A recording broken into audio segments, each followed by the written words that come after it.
we live in a society where mediocrity is often rewarded. I wanted to be a man that detests mediocrity. I love to see people who were getting beat down, and there's scenes that just drove me. And people in my hell weeks, I was in 3 of them, they'd always hear me singing these songs, humming these songs in torturous situations. When everybody's quitting this fucking code, I would be somewhere fucking gone, and somewhere fucking dark as shit. I love the fucking guy who just fucking fights. And so I put these things in as reminders that you're gonna have to fucking suffer, man. This fucking 0.25, man, you're gonna have to fucking suffer to go from this fat, insecure motherfucker to one of the best guys on the planet Earth. This journey is gonna take something that is gonna be incomprehensible to most people.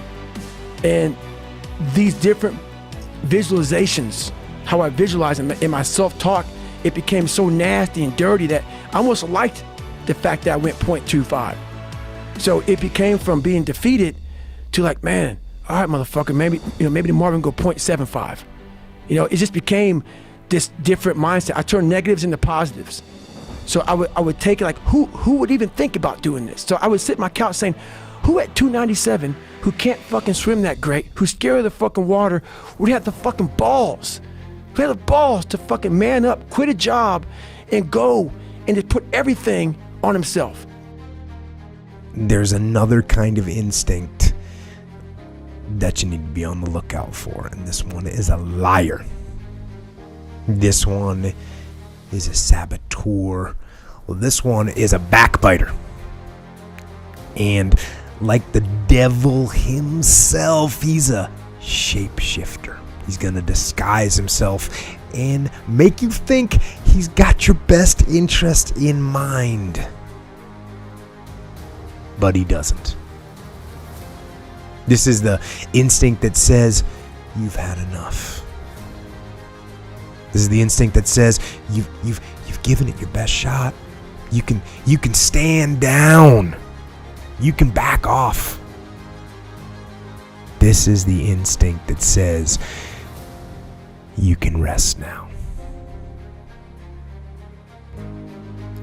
Do not listen to that instinct. Do not listen. That instinct is a liar and wants to bring you down. That's the instinct that's a defense mechanism.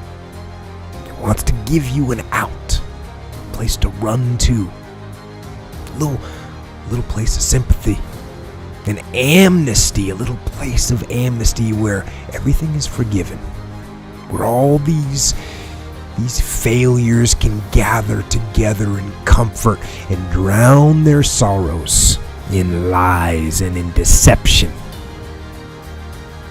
Find the gap. Don't complain. Don't murmur. Don't talk negative. That's average people talk normal. Average people talk problems. The greats talk solutions. Average people use their time to whine and complain. Average people say it's their boss' fault, it's their mother's fault, it's their average people. I used to be average. I used to say, when is my daddy coming to get me? When is my biological father gonna come in my life? And when I would talk like that, I ended up getting kicked out of school. And while I talk like that, I ended up being homeless. And while I talk like that, I was broke.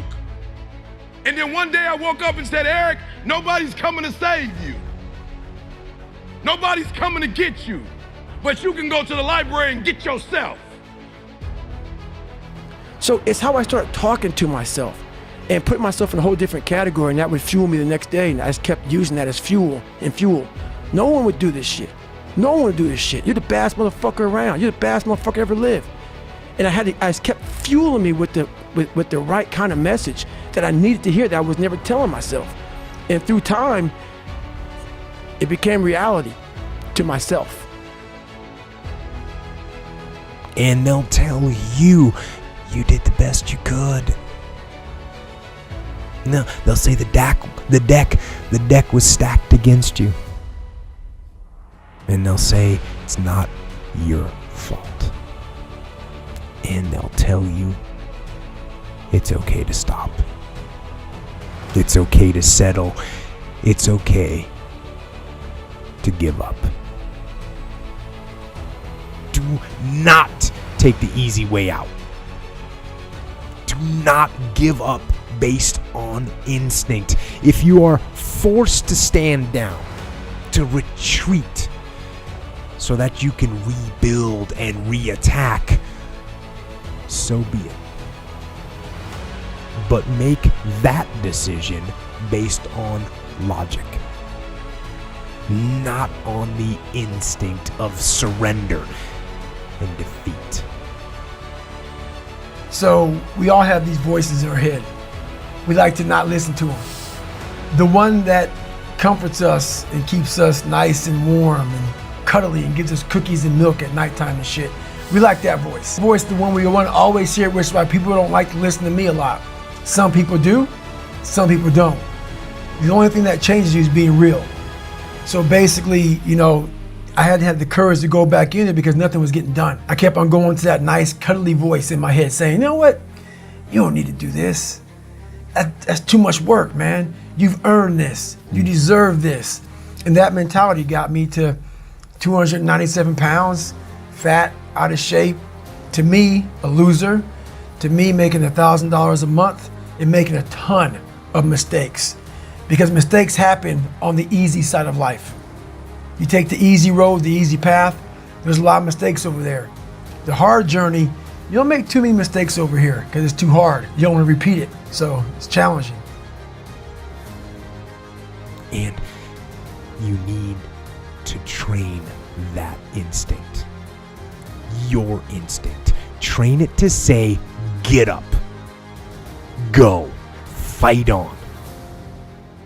And if that is what you become, if that becomes your fundamental reaction to adversity, if that becomes your gut instinct, then you will overcome just about anything that stands in your path.